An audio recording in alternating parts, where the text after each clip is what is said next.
creature surviving in them achieves almost mythical status. And when a creature thrives in these conditions, it becomes legendary. One such creature lives here, in the world's greatest mountain range. The highest, the most hostile, the Himalayas. Towering above India's northern borders, these unforgiving peaks are its hunting grounds. The creature is a beautiful big cat. Merely to see one is a dream, but to film one, nearly impossible. It's a wildlife filmmaker's holy grail.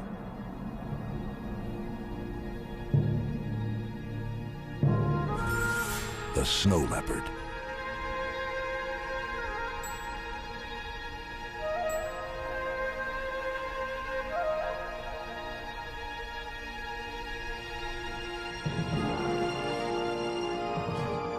This is the story of two remarkable men who dared to think the impossible. They believed they could find and film the snow leopard up close and personal. It would take the team 4 years to conquer this Everest of the natural world. Like many mountain adventures, it was a quest that was to end in both tragedy and triumph. But all that was to come as veteran filmmaker Hugh Miles and his team headed into the mountains on their first expedition. I've wanted to make a film about snow leopards for as long as I can remember. Not just because I love cats, but because the bigger the challenge, the greater the rewards. Or so they tell me. Trouble is, I think I'm probably too old to keep climbing these precipitous mountains every day. So I hired wildlife filmmaker Mitchell Kelly to spearhead the challenge. I've been crazy about snow leopards ever since I was a young fella. They're beautiful and they're rugged and they're mysterious, and they must be perhaps the most potent emblem of wildness left on the planet. When you look at terrain like this, you realise why snow leopards are so difficult to film. But it'll be almost impossible to film them alone. So up ahead is Numgill. He's the horseman, and he lives in the village just up valley. And he's an incredible animal spotter. We also have Cheetah as the chief guide, and they've both seen snow leopards quite a few times. These local mountain people are incredible. They're tough, they're resourceful, and they have a great sense of humour. And no doubt they'll need all these qualities before we finish this film. But we need a special place as well as special people if we're to succeed. And we think we have that too. Snow leopard populations are fragmented, and they're thinly distributed throughout the remotest mountains of Central Asia, places like Russia, Mongolia, China and Tibet, right through the Himalaya, and as far west as Pakistan and Afghanistan, possibly over 2 million square miles. But a particularly good place is in the northern Indian state of Jammu and Kashmir, and we're in Ladakh's Harshest National Park, just here. We think this is a good place, not just because of the rugged terrain that the snow leopards use, but because the people who live here do see snow leopards from time to time. How many there are is a mystery which we hope to solve.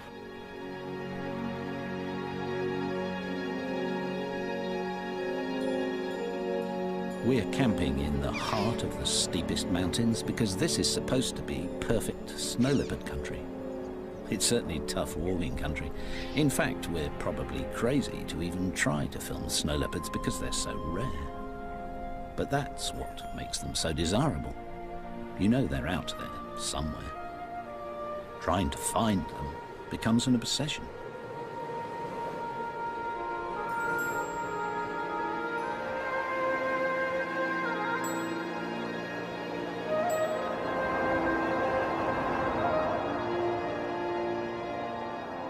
Fortunately, these ghost-like cats leave clues all over the mountains, and helping us understand them is old friend and local snow leopard expert Rinjin Wonchuk.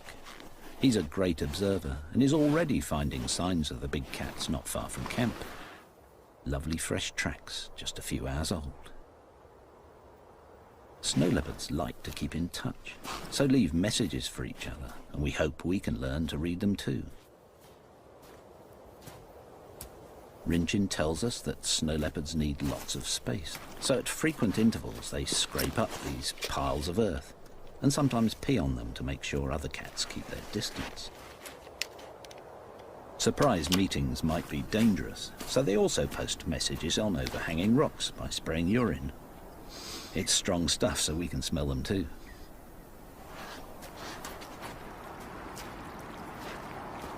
Snow leopards share these mountains with local herders, and because predators like snow leopards and Tibetan wolves occasionally kill domestic stock, the local villages are a good place for us to find out if the big cats have been seen recently. Much of this area of the Himalaya is blessed with the Buddhist faith, and as this culture reveres all life, predators are usually tolerated. Rinjin visits these villages regularly, and as our horseman Namgel lives here, we'll always be on the local grapevine. Mind you, the villagers hardly ever see snow leopards, but they know that the cats do a lot of walking and have big territories, so finding them in this rugged terrain will be challenging.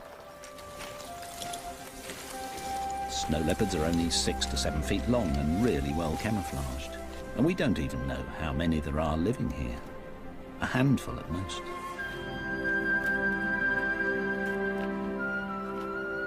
One strategy that might help is to keep an eye on the snow leopard's favourite prey in these parts, the baral, a type of wild sheep.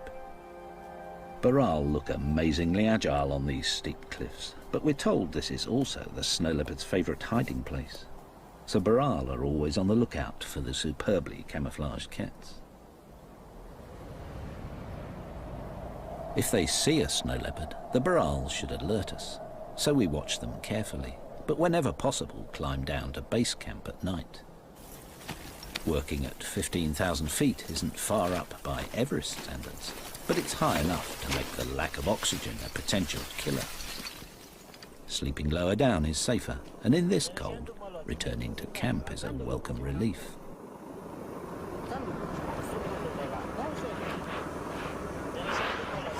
Tasty meals are supplied by our Ladakhi team, giving us all a chance to discuss our strategy.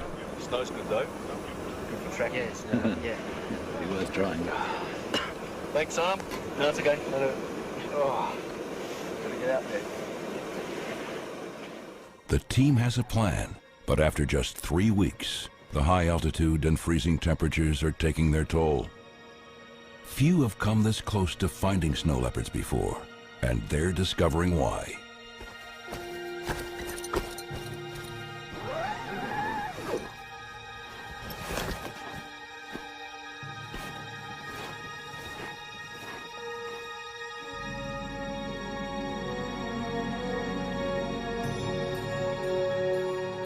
All the walking has been with a purpose, for the team has been collecting every clue they can find.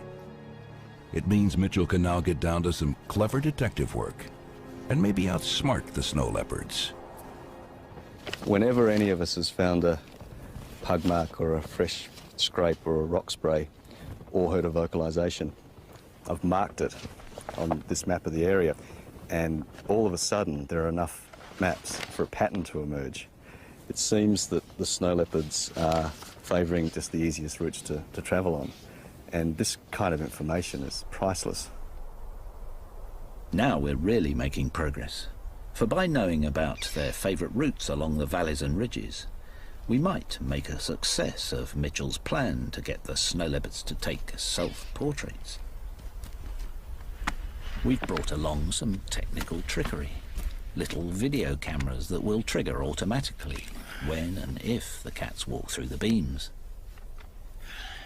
They're like a home security system and work day and night. For lighting is provided by an infrared lamp which the cats can't see. So by the time we've buried the cables and hidden the cameras, the snow leopards won't be frightened by them. Well, we hope not. Yeah, that's triggered. That's nice. You should be able to see the snow leopards coming up the valley and right past the camera. Now we have to wait for the pussycats.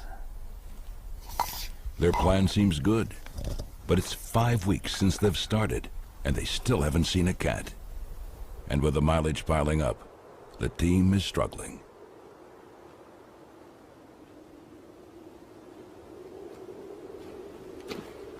We've all been walking for 13 consecutive days without exposing a single frame of film.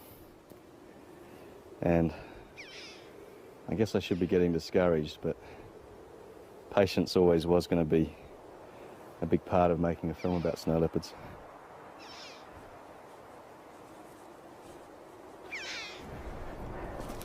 At this altitude, there's only half as much oxygen available to your heart and lungs. Trying to learn to think like a snow leopard. Just wish I could breathe like one.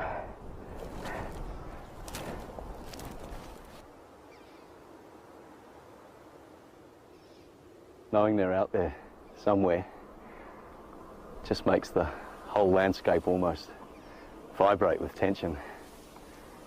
The perverse thing is, I've probably been seen by snow leopards dozens of times, but their camouflage is so perfect and the distances are so great that the only real chance you've got of seeing one is if it moves. And with such a big area to scan, you just have to break it up in your mind. If it's cold, look on the sunny faces. If it's windy, look on the sheltered sides. If there are burrow grazing, look on the approaches above them.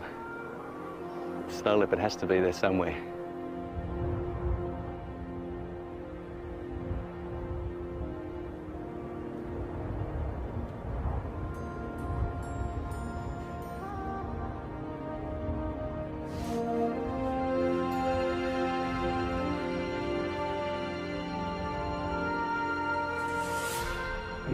There it is. Snow leopard. That tiny speck on the side of the mountain. That's a wild snow leopard. What a beautiful cat. This makes all the hard work worth it. What a magical sight. It's the crucial breakthrough the expedition needed. Mitchell's first tantalizing sight of a snow leopard. Immediately, they want more. Something much closer. But have the remote cameras worked? Nice fresh pug marks. And a fresh scrape.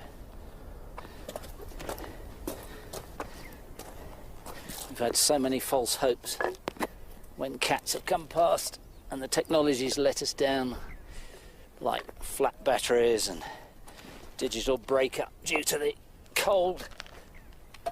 It's got frustrating, but rewind the tape and see whether we got lucky this time. The problem with remote cameras is that they're non-selective, and as the snow leopards share these tracks with the locals, we capture plenty of useless images. We just rewind the tapes to use them again and hope for better luck. Oh, we have got lucky. It's a snow leopard.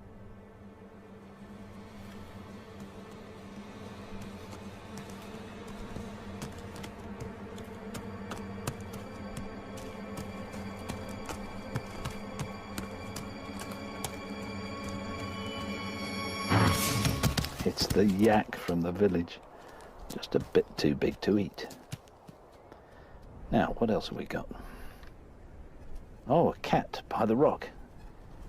Oh, the camera's screwed up, damn it. Ah! Wonderful. First close-up views of a snow leopard. Just going to have another look at that. This is such good news. Because now we know the system works, we might be able to identify individuals, learn how often they pass by, and even get some idea how many snow leopards live here. What a beautiful cat. He's got a little twist in his tail. Did you notice that? That might help us to identify this one if we see it again in the next few weeks. Great. See if we can get another one. Rinchen suspects that this flat rock is an important snow leopard signpost, and after a few days, we get our first hit, a chuck or partridge. And a couple of days later, this magnificent cat. And for the first time ever, a snow leopard is recorded visiting and refreshing a rock scent. This is magical. It's becoming clear that this smelling and face rubbing allows each snow leopard to know who went past and how long ago. And spraying their own urine under the rock is a calling card, enabling them to keep in touch. The scent's pungent and long-lasting. We move the camera around, and 4 days later, another snow leopard visits the rock. We're discovering that each cat comes by about every 3 to 10 days. There's so little to eat here that they have to share home ranges, but meeting could be dangerous, so these rock sprays help to keep them apart. We've hidden 4 cameras in various spots, but things often go wrong. This tentative snow leopard took so long to approach that the camera turns off just after it enters frame. A real breakthrough comes when this female leads 2 young snow leopards through the shot. A breeding age female is terrific news. Since her youngsters are about a year old, it would be reasonable to hope for a litter of little cubs in about 18 months' time, and that would be a real prize. We're excited to be getting such lovely pictures of the cats, and we hope that these images will help us to identify individuals from the patterns on their beautiful coats. But it's proving tricky. They say a leopard never changes its spots, but snow leopards do, especially when they're walking, because their thick fur moves so much.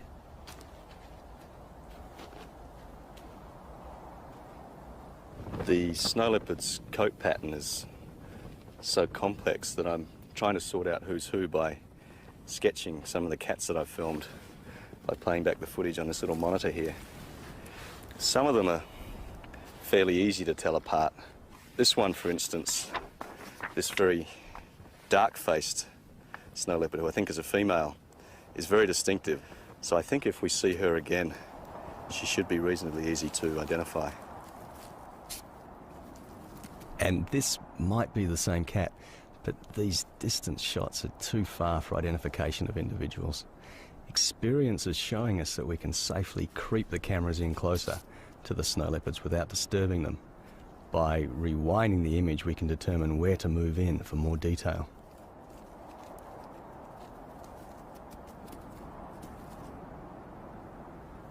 We try hard to decipher which marks separate individuals reliably.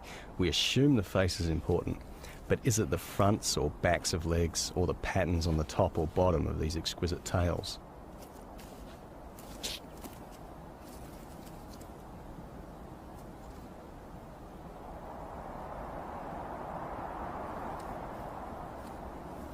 We begin to see this guy quite often, a male because of his bulk and his wide head.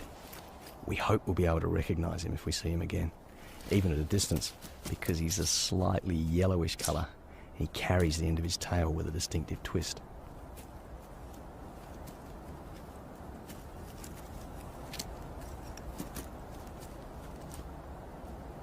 It's great the technology works, and the pictures are lovely, but we really need IDs if we're to follow the cats and film more intimate behaviour. We could do with some help. And we have the perfect person in Rodney Jackson, director of the Snow Leopard Conservancy and one of the world's leading experts on this elusive cat. Okay, good. Owner of Ladakh's Harshest National Park. Rodney hopes individual snow leopards can be identified from still photographs of their lovely coat patterns. We have only 4 cameras. Rodney has 30. But it'll still take months to accumulate enough pictures. Okay, Winston, let's try. So we'll have to be patient. Did that work? Great, really nice.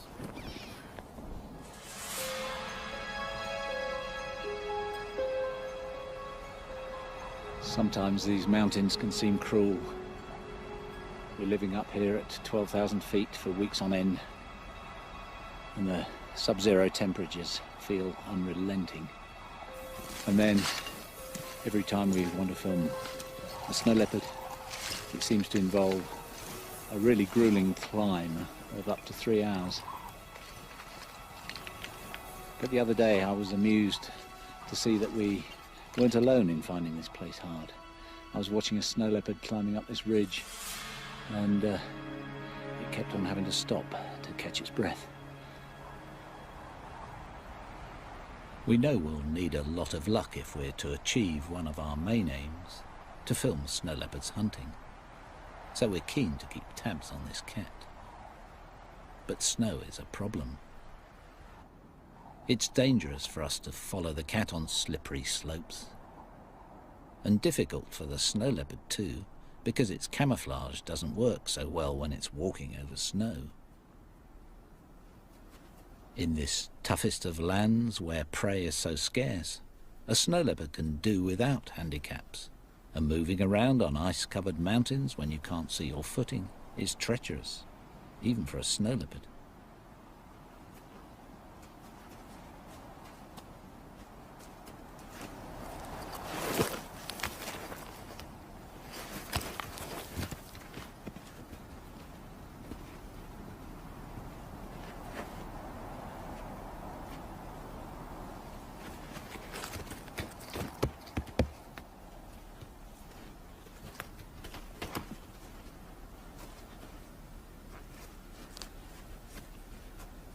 Despite the conditions, snow leopards have to keep travelling, not just to find prey, but to mark their home ranges. When it's snowed, it's easy to see how overhanging rocks provide protection for the messages left underneath by each passing cat.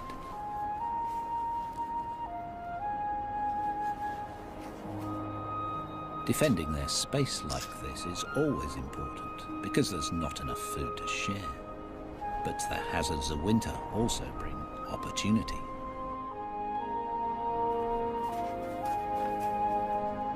It's a big chance for Hugh and his team, too.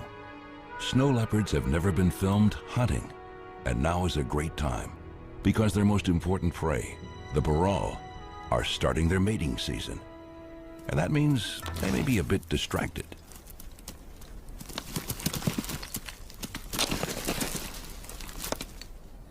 Most of the time the Baral are super vigilant, but when they're rutting like this, the Baral lose a lot of their caution. And if I was a snow leopard, I'd be watching the Baral rut very carefully. Males have to find out which females are coming into estrus and then make sure that they're the ones that corner the female in order to mate. But that also means chasing off competing males. On such steep cliffs, there's a constant danger of injury or death, and of course a chance for a hungry snow leopard.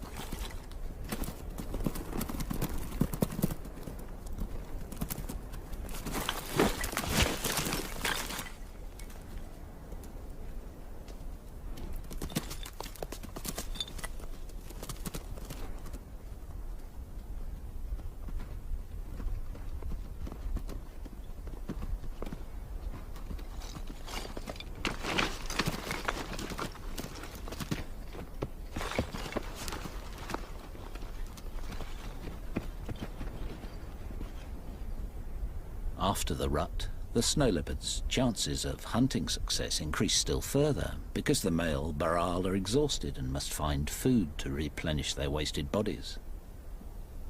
The snow leopards keep a close eye on them, but must still mark their home ranges to protect their space.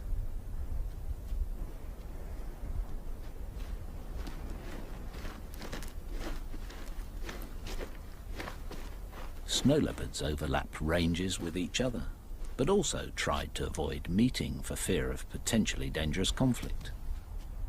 And this is not their only problem. What strikes me about this place is the deafening silence. It sounds devoid of life, but feels really tense. For the animals out there are fighting an elemental battle against hunger and cold.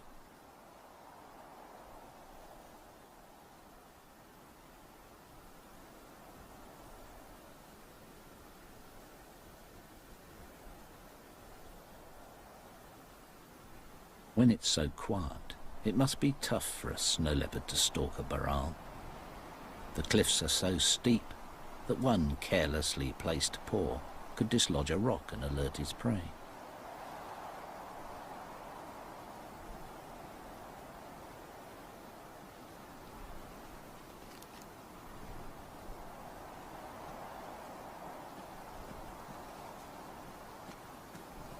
We think this is the local male, the one with a twist in his tail. He's making good use of his superb camouflage and his great stealth.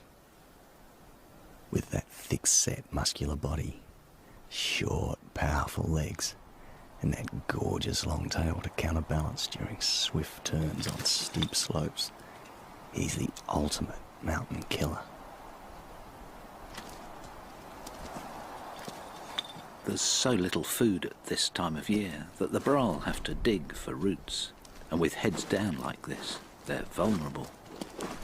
But the scars of a snow leopard's claws and teeth on this one's neck shows that the attacks can be shaken off.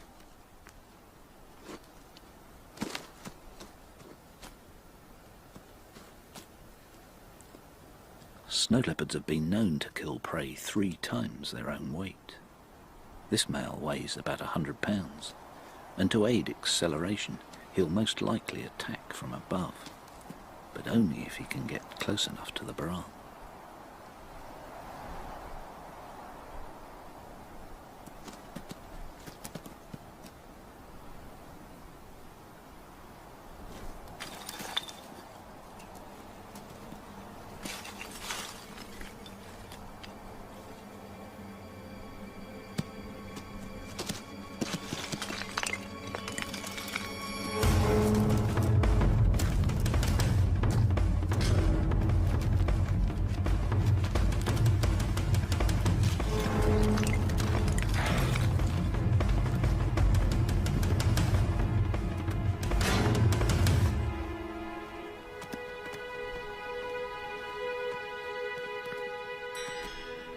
We couldn't believe our luck.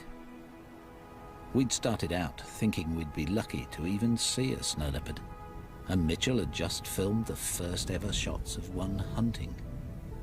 It's a great step forward.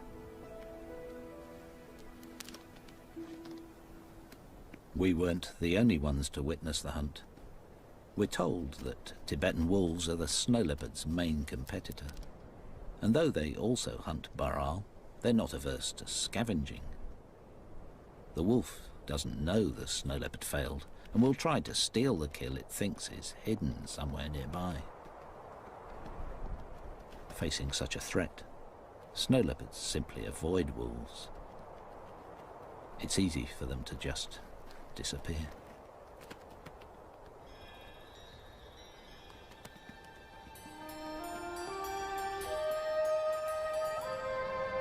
Winters here are long and hard. Summers all too brief. The growing season is short. The only moisture provided by melting snow and a sprinkle from India's monsoon rains. The barral climb higher, followed by snow leopards. And since one of our ambitions is to film snow leopard cubs, and they're born in the summer, Mitchell goes up searching for them. One of the best places to look for snow leopards in summer is a marmot colony. These plump rodents hibernate in burrows in winter, but as the snow melts, they emerge to become prey for snow leopards. Marmots are also a favourite prey of golden eagles. Living in a place where food is scarce, marmots make a tasty meal, so are always wary and alert. But they must eat too, for summer's new growth provides the fat to survive the long winters. They just have to risk exposure to attack.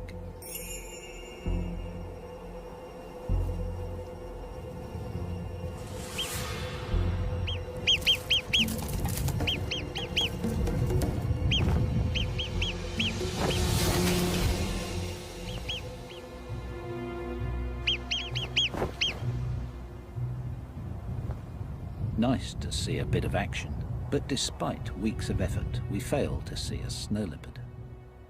All is not lost, however. The Baral have given birth, and for a few weeks at least, youngsters are likely to be on the snow leopard's menu. Mothers must feed hard so they can nurse their offspring while keeping an eye out for hungry snow leopards. And though all seems tranquil, the discovery of fresh snow leopard scent sends the Baral into panic.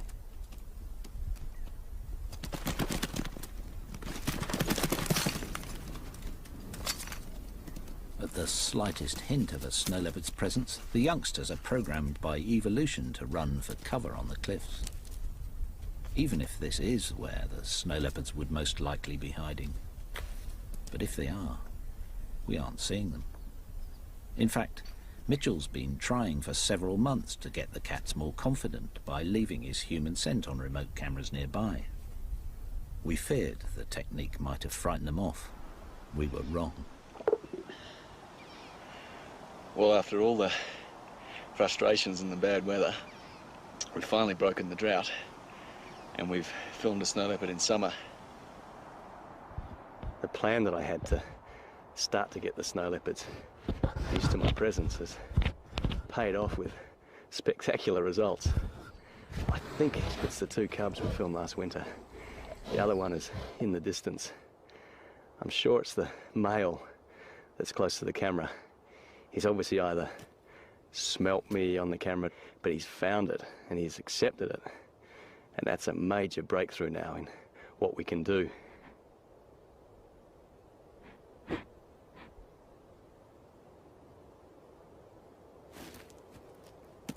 This young male's a magnificent young snow leopard. He's got so much spunk. I've got to rewind this and look at this again, because this interaction with the camera is gorgeous.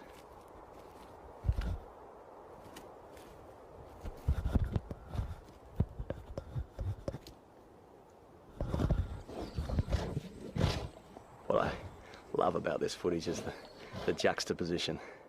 You've got a snow leopard, which is about as wild as you can be and still be on planet Earth, batting around the very latest in surveillance technology, like it was just an old dead hare. It's just wonderful. That really sums up for me the essence of the snow leopard, that confidence that it has in its own obscurity. It knows it's almost invisible in the landscape, and therefore it can act and travel as it likes. They're just swaggering away. They're wonderful, wonderful young leopards.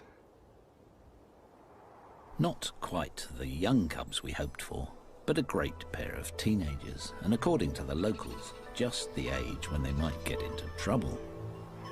Being inexperienced hunters, they'd be more likely to raid the local villages for a carelessly guarded goat. The resource is with people, and the relationship is tense.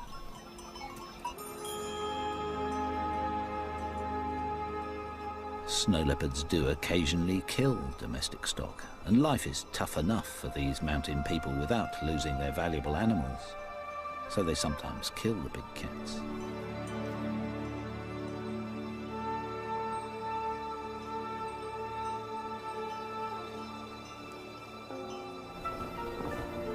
Fortunately, Buddhism's reverence for life helps to protect snow leopards in these parts most of the time, but not in many areas, and the killing of cats for Eastern medicine and their beautiful coats continues.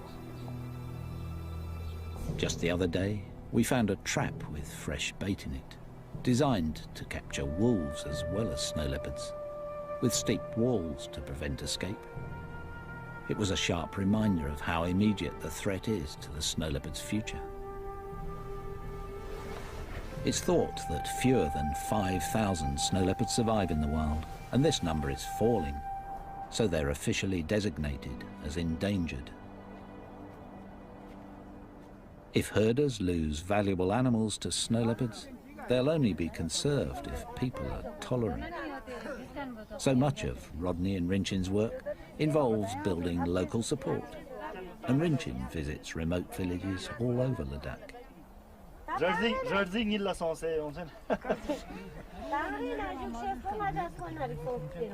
He listens to their problems and encourages careful management of sparse grazing. Good husbandry means wildlife increases, and so does wildlife tourism. This provides the villagers with alternative income, which takes the pressure off predators. If poaching is to be detected and stopped, it'll be vital to identify individual snow leopards in the population. That's one of Rodney and Rinjin's goals with their camera traps. And it's our hope that the information they've been collecting will help us track the leopards and film their most intimate behaviour. So this is your study area, is it, Rodney? Yes. Covers an area of about 100 square kilometres. Oh, I see. The whole watershed. And camp's here, isn't it? Right, that's our camp. And you can see rock sends located along the intersecting valleys. They used by literally all of the cats that come through the area. Looks like traffic chaos. Indeed, and these circles show where we place camera traps. They have to be located very strategically because our aim here is to photograph all the snow leopards so that we can get an accurate count of the animals. And how many different cats have you identified? To date, we've identified 5 resident cats and maybe another 2 to 3 transient animals. Great pictures. These are the movements of the resident male. One day he walked 3 kilometers in just 2 hours. Goodness, impressive. We call him Mikmar, Ladakh for red eye, from the fact that he has a scar above his right eye, probably inflicted by another male. A twist in his tail. We photographed him a lot. That's great. He patrols all this area. Oh, right. We got these 2 shots the other night, Mikmar following a female. Smash it. It's a sure sign that the mating season is upon us. Filming mating would be an amazing thing to achieve, though no doubt impossible, because no one's ever even seen it before. Now Rodney's confirmed that Mikmar is the territory-holding male, it's no wonder he patrols around and marks so often, especially as this is now the mating season. Rodney says that from early January to mid-March, Mikmar will increase his marking activity 3 to 5 times. He wants to make sure that he is the one to mate with any passing females.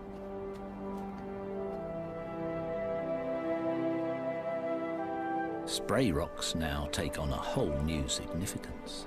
This is our local female called Dolma, and if she's coming into breeding condition, she'll want Mikmar to know about it. Dolma's urine carries the vital information. Her normal message of keep away has now become you're welcome to approach. And next day, Mikmar is on her trail. Snow leopards are normally 3 days to a week's walk away from each other.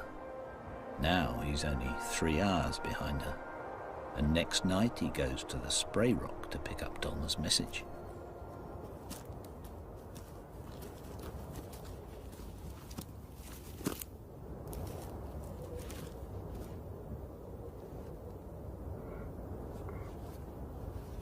Her perfume has really impressed him.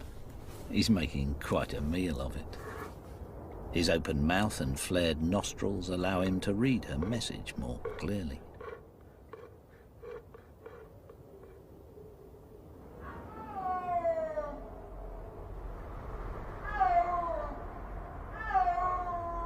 That's a snow leopard calling. We think it's our dark-faced female, Dolma.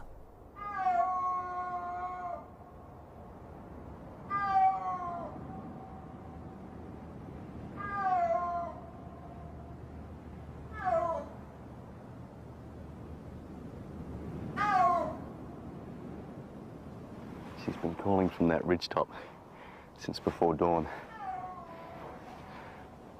This is the only time of year adult snow leopards call to each other. For the rest of the year, all the scrapes and sprays are saying, stay away from me. And now all of a sudden it's, here I am, come and join me. She's chosen a brilliant spot, these cliffs, to bounce the sound off.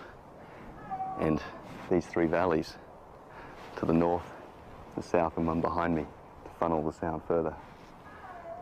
Clever girl. She's using the very shape of the mountains themselves to overcome their scale.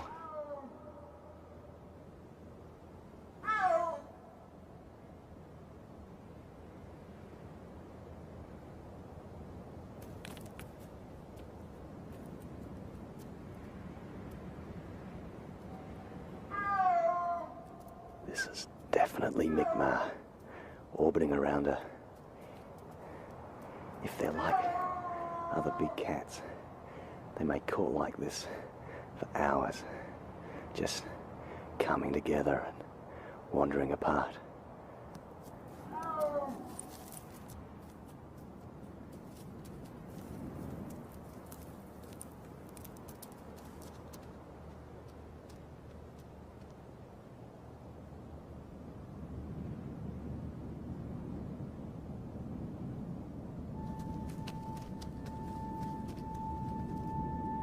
No one's ever seen a wild mating before, so I just don't know what to expect.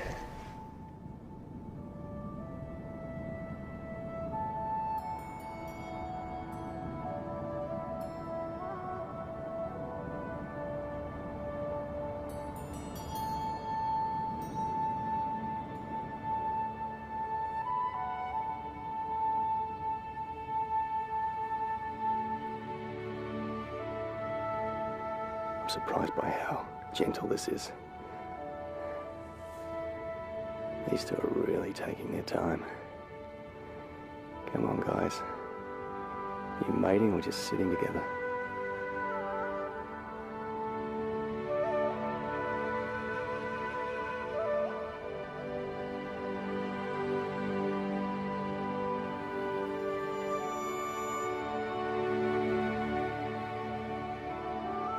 Now that's definitely mating. Fantastic. We need all the new snow leopards we can get.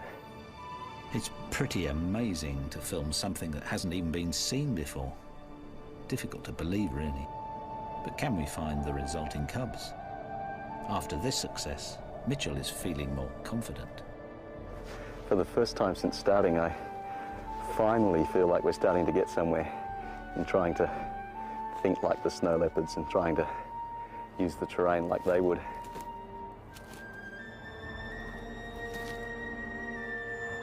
There's still a long way to go, but it feels good high up on these ridge trails, travelling and resting where the snow leopards do. But we're still behind the snow leopards, only anticipating their actions as tiny percentages of the time. The only thing to do, I think, is keep walking and keep looking. Climbing to high altitude can be dangerous, and Mitchell has already suffered from some alarming headaches. But with the promise of young cubs on the horizon, the team has new energy and determination.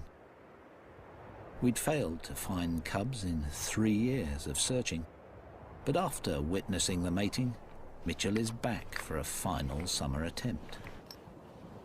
Camping high at 15,000 feet, he plans to stake out Baral herds in the hope Dolma and her cubs will show up. Finding the Baral herds is easy as usual, but there's no sign of snow leopards. And all day I'm stalked by a biting headache.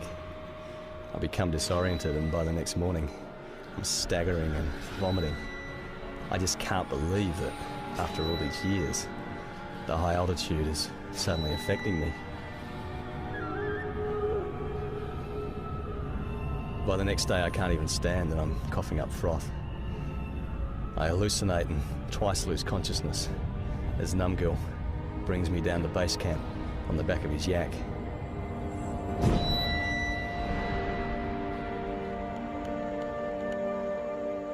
Mitchell's final attempt to find small cubs nearly ends in disaster. He's close to death from acute mountain sickness. It is crucial that he be transported to a lower altitude if he is to survive. He's evacuated to the nearest hospital.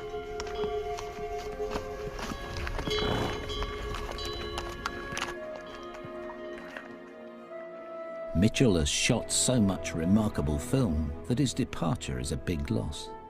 But we're still hoping to find Mi'kmaq and Dolmar's little cubs and film a cat on a kill. So we start our 4th winter in the mountains with clear goals.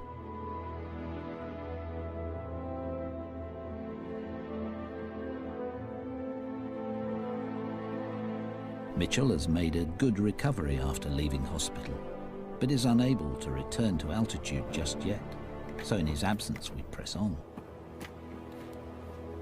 One of our camera sites is on a high ridge, and after a 2-year wait, Mitchell will be delighted to know that a cat has finally visited his favourite spot. Mitchell calls this the menu site, because snow leopards can survey this lovely landscape from up here and decide what they'll kill for their next meal. We're still determined to film those little cubs, or even a snow leopard feeding on a kill, and fresh snowfall is giving us a head start. We find Mi'kmaq out patrolling his territory. He seems casual in his movements, unconcerned as he spooks the herds of Baral. Wondering what he's up to, we pick up his tracks and follow him up one of his favourite valleys, hoping he'll lead us to cubs or a kill. And he does. We've obviously disturbed him off this dead Baral, and in a panic quickly snatch a few video shots of the carcass because we've spotted him up on a ridge.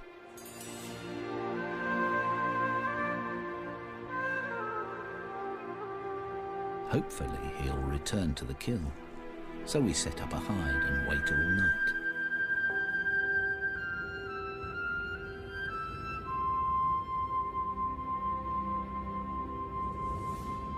At dawn, we spot Mi'kmaq on guard nearby. He seems too fat to bother chasing scavengers away, so a fox takes its chance to snatch a few morsels, burying them to create a larder for the hard times ahead.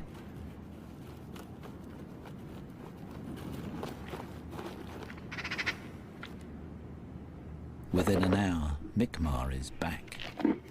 The life of a top predator is one of feast or famine. This is a feast.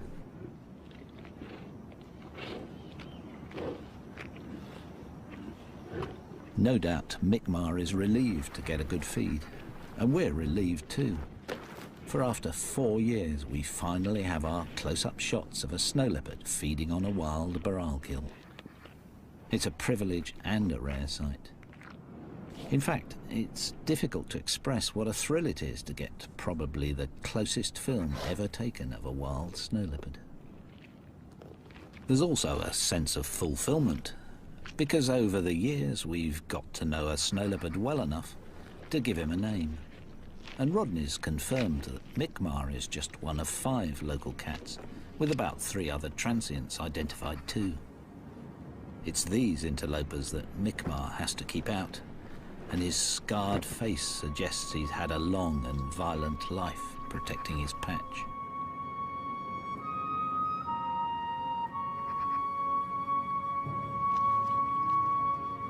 After analysing all our video images, we've discovered that when we first started filming 4 years ago, our first close shots were of this cat.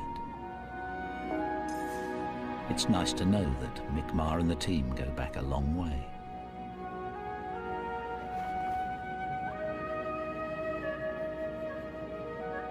After an hour's feed, Mi'kmaq seems to be leaving. Possibly a happy cat, certainly a fat cat, but he can't resist a final accusing look at our lens. Reluctantly, we have to leave too. We're relieved of our obsession only because our time has run out, and we've failed to find Mi'kmaq and Dolmar's little cubs. But while removing our remote cameras, we find the tracks of a mum with a cub. We leave the cameras out, hoping we'll finally get lucky. And after a couple of days, we film what looks like Dolmar. But the camera timer that limits the length of shot lets us down, and we don't see a cub.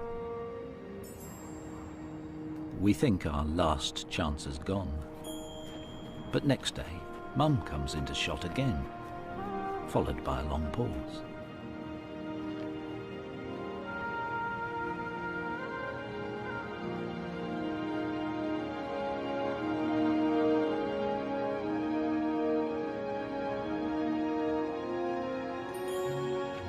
After 4 years, we finally have our picture of a fluffy little snow leopard cub. Then it vanishes like a ghost, as if to convince us that snow leopards really are impossible. The elusive cat has finally beaten us, for we haven't filmed a successful hunt or a mum with little cubs. But I guess that's how it should be. For 4 years, Hugh Miles, Mitchell Kelly, and their team have tracked these beautiful cats across the roof of the world. They've brought back the most remarkable images ever seen of snow leopards. But despite their success, they've given us just a tantalizing glimpse. Protected by this fortress of mountains, the snow leopard's veil of secrecy still remains, and much of their elusive lives continues to be a mystery.